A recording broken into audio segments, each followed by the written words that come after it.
पंचायत चुनाव के दूसरे चरण में गुरुग्राम में हो रहे हैं और जिला परिषद और पंचायत समिति ब्लॉक समिति का चुनाव हो चुका है। अब सरपंचों की बारी है, पंचों की बारी है और ऐसे में सरपंचों को लेकर क्या माहौल चल रहा है सरपंच चुनाव का। हम गुरुग्राम के बांस लांबी में हैं और ये देखिए बांस लांबी गांव में हम पहुंचे और सरपंच पद के लिए अब जोर आजमाइश शुरू है। अमूमन जिला परिषद के चुनाव से ज़्यादा टफ सरपंच का होता है, क्योंकि अमूमन हरियाणा में गांव एक पंचायत के रूप में विकसित होता है और ये सरपंच पद के जो उम्मीदवार हैं जरा इनसे भी हम मिलेंगे। लेकिन देखिए जरा सबसे पहले उनका मैं चेहरा दिखा दूं और उनको दिखा दूं कि जो सरपंच पद जो गांव जगमगाने की बात कर रहे हैं, गांव के विकास की बात कर रहे हैं, वो कितनी सादगी भरे हैं। और आज चुनाव प्रचार का आखिरी दिन है, सरपंच को लेकर भी इन्हीं से शुरुआत करेंगे और जानेंगे। अमूमन सर हरियाणा के गाँव में जब हम लोग जाते हैं सरपंचों के लिए, आप तो देखने से बिल्कुल सीधा साधा और ऐसे नॉर्मल से दिख रहे हो, सरपंच तो यहाँ वैसे होते हैं। ऐसा है कि जो हरियाणा में जो पहले सरपंच बनते थे वो ज़्यादातर दबंग लोग बनते थे जी, जो पीढ़ी दर पीढ़ी ज़्यादा बड़े परिवार होते थे या संपन्न होते थे वही लड़ते थे। अब समय का परिवर्तन आ गया, शायद लोग पसंद करते हैं कि हमारे बीच से एक ऐसा व्यक्ति होना चाहिए जो साधारण भी हो, जिसके हम कंधे पे हाथ रख के बात कर सके, अपनी बात रख सके आगे। क्योंकि लोगों की ये फर्स्ट प्रायोरिटी होती है कि जो हम चुनाव में अपना प्रतिनिधि चुन रहे हैं वह ऐसा हो जिसको हम जाके अपनी बात खुद रख सके और उसके एक समान खड़े होकर बात कर सके। ज़्यादा ताकतवर लोगों के सामने लोग अपनी बात नहीं रख सकते।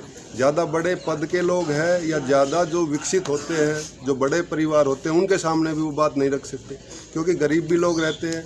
इनमें जो छोटी छोटी जातियाँ हैं जो गरीब लोगों की हैं, तो गरीब लोग मेरे ख्याल से शरीफ और सही व्यक्ति को चुनेंगे जिसके सामने वो अपनी बात रख सकते हैं।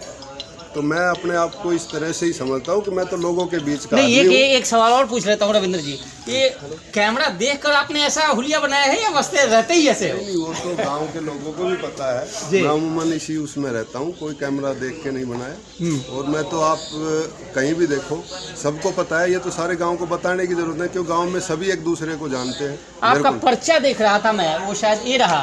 ये देखिए इतनी लंबी चौड़ी, मुझे लग रहा है कि पूरी पुस्तक इन्होंने लिख दी है प्रायोरिटी की। इतना अगर मैं पढूं और आप देख रहे होंगे तो निश्चित तौर पे इसमें प्रायोरिटी की बात करें तो प्रायोरिटी क्या रहेगी। ये तमाम चीज़ें हैं, गांव में समुचित सफाई व्यवस्था से लेकर और ग्राम सचिवालय में सभी सरकारी और गैर सरकारी सुविधाएं एक ही जगह उपलब्ध कराना, ये तमाम वायदे हैं।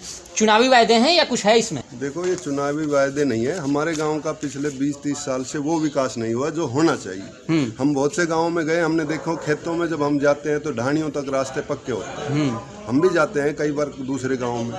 उसके बाद बहुत से गाँव आपने देखे होंगे जहाँ में सीवर व्यवस्था है, क्योंकि हमारे गाँव में किराएदारों का अभी आने लग गए हैं, किराएदार रहते हैं बहुत ज़्यादा, तो सीवर व्यवस्था से हम जुड़े हैं।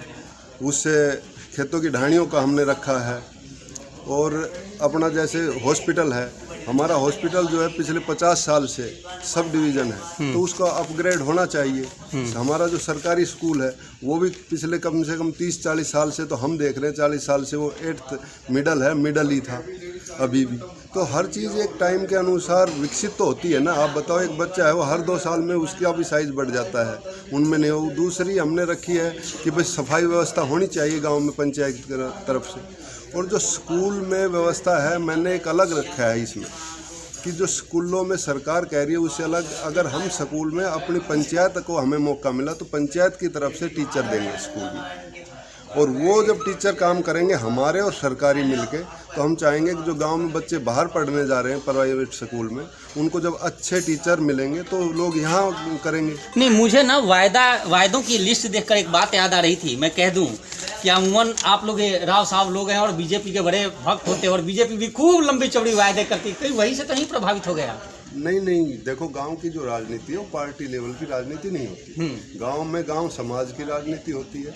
और मेरा ये मानना है कि गांव में झूठे प्रचार नहीं कर सकता कोई भी आदमी। और दूसरा ये है कि जो लोग हैं उनका विश्वास होना चाहिए कि चारों प्रतिनिधि अपनी बात रखेंगे, लेकिन लोगों ने विश्वास करना है कि कौन कर सकता है पूरी। मैं ये मानता हूँ कि उनका जो विश्वास होगा वही हमारा प्रयास होगा, क्योंकि अगर उन्होंने हमारे ऊपर पूरा विश्वास किया तो हम पूरा प्रयास भी करेंगे। नहीं, चारों हैं, चारों गांव के हैं और मुझे लग रहा है कि आप जैसे हैं वैसा वो भी होंगे। आपको जनता क्यों वोट दे, आपको क्यों चुने? ये तो देखो, मेरा ये मानना है, हमारे गांव में जो 4 प्रतिनिधि है उनमें शायद लोगों का जो भी अपना अलग होगा सबका मत। मैं ये मानता हूँ कि मैं गांव में रहता भी हूँ, गांव से जुड़ा। सबसे मेन ये है, मेरा कोई ऐसा किसी आदमी से ये वो नहीं है कि जो ये कह सके मैं रवि से बात नहीं कर सकता। मेरी हर आदमी से डायरेक्ट बात है। इस गांव में किसी से कोई द्वेष नहीं है। हर व्यक्ति से मैं मिलता हूँ, पहले भी मिल रहा था, अब भी मिल रहा हूँ। और मेरे स्वभाव और सादगी के बारे में नॉर्मल है, वो कोई ऐसी बात ही नहीं है, सबको पता है। उसकी बताने की ज़रूरत गांव के लोगों को नहीं है मेरे ख्याल से। आप तो मेहनत कश हो, कहाँ आप राजनीति में फंस गए? क्या पैसे से ज़्यादा कमाने की इच्छा है क्या? देखिए, हम किसान हैं, वैसे तो हमारा परिवार भी किसान रहा है और खेती ही मेरा असली मेन व्यापार खेती था। उसके बाद चलो मैंने अपनी दुकान चलाई है छोट मोट करके, जैसे भी बच्चे पढ़ाए, वो अलग विषय था। लेकिन मैं खेती ही हमारा मेन खेती था। और जो भी किसान होता है, मैं ये मानता हूँ, पहले भी मैंने धरने में भी कहा था कि किसान एक ऐसी प्रजाति है कि वो सबसे ज़्यादा मेहनत करता है। और वो जो मेहनत करते हैं, वो मेरे ख्याल से जो मेहनती लोग हैं वो भ्रष्टाचार की तरफ नहीं जाते, भ्रष्टाचार की तरफ नहीं जा सकते। ये मेरा मानना है, बाकी सबका अपना विचार हो सकता है। लास्ट सवाल, 2500 वोट के आसपास है यहाँ पे, कितना वोट सोच रहे हो आप, कितना मिल जाएगा? देखो, हम तो चारों प्रतिनिधि हैं जो सभी जीत की तरफ शायद सोच रहे होंगे, कितने भी आएंगे। लेकिन हमें लगता है कि हम अपनी बात गांव के सामने रखें, उसके बाद गांव क्या फैसला देंगे। हम वोटों की काउंटिंग तो गांव करेगा और वो टाइम बताएगा। बिल्कुल। चलिए, और भी कुछ लोग हैं। सर आ जाओ, एक बार आगे आ जाओ। आप लोग युवा हो, आप लोगों को चुनाव लड़ना चाहिए। कहाँ बूढ़े बूढ़े सरपंच बना रहे हो आप लोग? नहीं, जो चुनाव लड़ रहे हैं वो भी युवा ही है, ज्यादा अच्छा, इतने नहीं। अच्छा, राहुल गांधी से कंपेयर कर दिया क्या? जरा दिखाइए, चेहरा दिखाओगे तो राहुल गांधी की तरह इनको भी आप युवा मान रहे हो? नहीं, मैच्योर्ड आदमी को गांव में चुनाव लड़ना चाहिए, जिससे कि सभी लोगों की हो, बुजुर्गों की हो, बच्चों की हो, युवाओं की हो, जो अपनी बात हक से कह सके। और पहले भी जो हमारे चाचा जी हैं, उन्होंने गाँव के मुद्दे पहले भी उठाए हैं जब वो राजनीति में नहीं थे।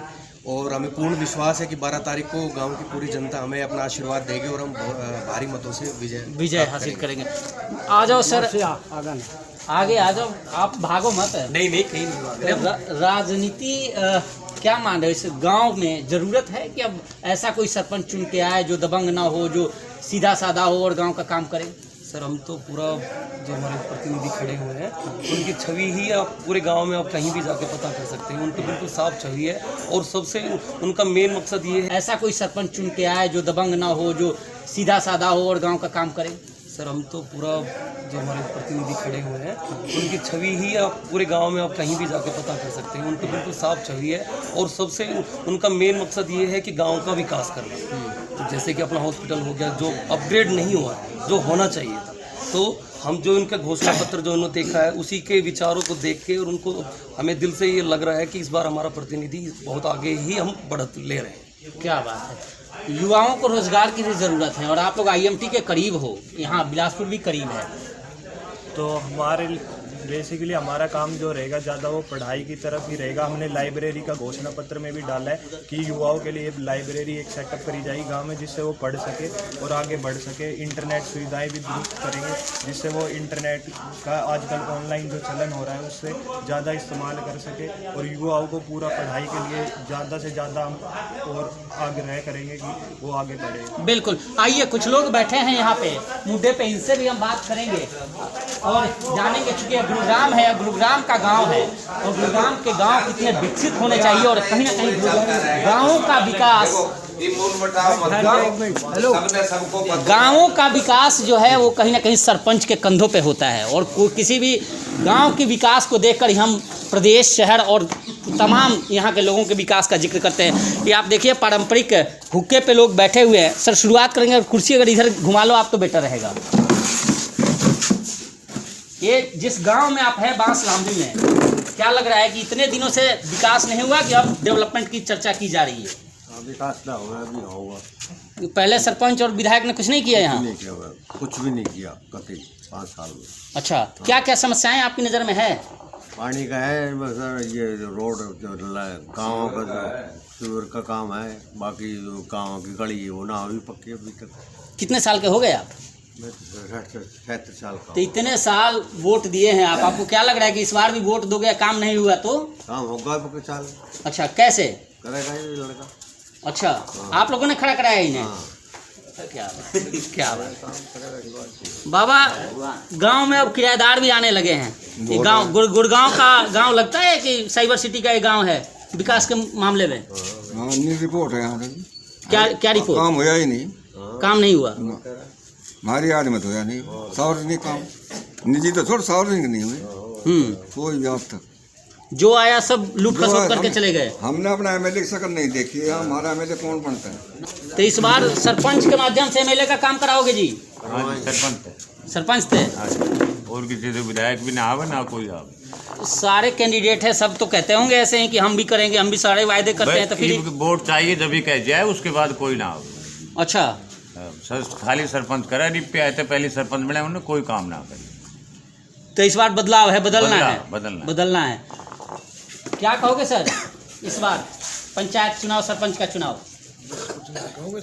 सरपंच बन जाए, उम्मीद कैसे बनेगा? गांव के 4 हैं, वो लोग भी तो आपके अपने हैं। हाँ, तो वे भी अपना, तो हम कर रहा मेहनत। अच्छा, बनाने की कोशिश कर रहा अपनी पूरी। क्या बात है। और भी लोग हैं, आ जाओ जरा बाबा से बात करते हैं। चारों कैंडिडेट हैं, चारों गांव के हैं, सब आपके जानकार होंगे, फिर बड़ा कठिन है। देखो जी, अपनी तरफ से हर आदमी कोशिश कर रहा है, लेकिन जो हमने अपने जो कैंडिडेट जो किया है खड़ा, वो ईमानदार और अच्छा आदमी है। इसी वजह से हमने इनको ही खड़ा किया है। अब तक गांव में ना कोई किसी तरह का कोई काम नहीं हुआ है, कोई सेटिस्फैक्ट्री कोई काम नहीं, कुछ नहीं, ना पानी का है, ना यहाँ तक भी आप रोड खरंजे देख रहे हो, ये भी कंप्लीट नहीं है गांव में। अब तक कोई काम होया नहीं है। मेरे ख्याल से मैं 68 साल का हो रहा हूँ, लेकिन मैंने कभी कोई काम देखा नहीं। तो ये है, अब का ये उम्मीद की जा रही है। अब का जो हम अपने कैंडिडेट को अगर कामयाब करते हैं, तो इससे गांव का हम वो कराएंगे। बेशक से चुनाव जो है वो सिंबल पे नहीं है। बाबा, आपसे भी जान लेते हैं, सिंबल पे नहीं है, लेकिन तमाम पार्टी के लोग जरूर आएंगे यहाँ पे और अपने अपने जो प्रतिनिधि हैं जिनके समर्थन में वो करेंगे। तो इस बार क्या रहेगा? क्या उन पार्टियों को, वैसे लोगों को? देखो, हम हैं समर्थक बीजेपी के, वैसे तो सिर्फ मोदी के, लेकिन यहाँ जो अभी जो एमएलए है, ये एमएलए हम इसके बिल्कुल खिलाफ है। अब सिंबल पे लड़े चुनाव, अभी जो बीजेपी का पार्षद जो लड़े है, हमने उसको बिल्कुल बॉयकॉट कर दिया। बेटर होगा वो। देखिए, और जरा ये देखिए, तैयारी भी हो गई है, और तैयारी का चुनाव है सरपंच का, और आप वोटर लिस्ट देख रहे हो। चारों कैंडिडेट हैं, घर में 4 वोट हो तो 1-1 वोट जाएगा फिर, या कैसे जाएगा? मैं जो है ना, आपके माध्यम से ये बताना देना चाहता हूँ मोदी सरकार को, कि अगर आपके माध्यम से ये मेरे मैसेज जो है पहुंचता है, तो ये बेहद अफसोस की बात है कि यहाँ गुड़गांव इलाके में और जो बासलामी गांव का जो है 55 लाख का 1 किला जो बेच रहे हैं, मैं उसके बेहद खिलाफ हूँ। और जहाँ तक हमारे गांव में कल जिसका हुआ, जो ये अपना ब्लॉक समिति का हुआ, उसके अंदर हम 100% जो है ना, जो कैंडिडेट के फेवर में थे, लेकिन जब उनको वो मिल गया, फिर सिंबल मिल गया, हाँ। उसके बाद हमारा पूरा गांव एकदम उसके खिलाफ हो गया।